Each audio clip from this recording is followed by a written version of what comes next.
Hello everybody, so today I will talk about calculus. The topic today is about integration. So now I will show you how to answer. We need to use about integration by substitution.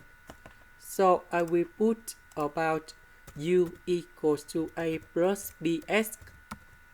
Later that we do first derivative for the both side, and we have b dx.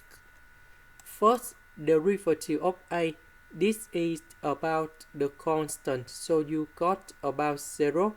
First derivative of s, we have number 1, so we have b. Later that we divide both sides by b.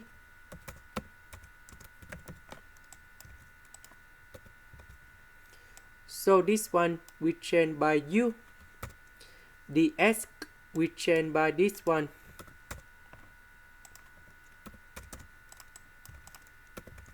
So this one we have u to the power of negative number 3 du.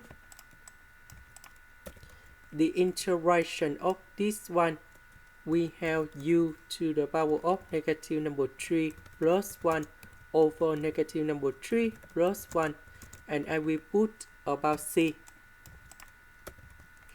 This one we have negative number 2, about u, that is about this one. This is the end. Thank you for watching.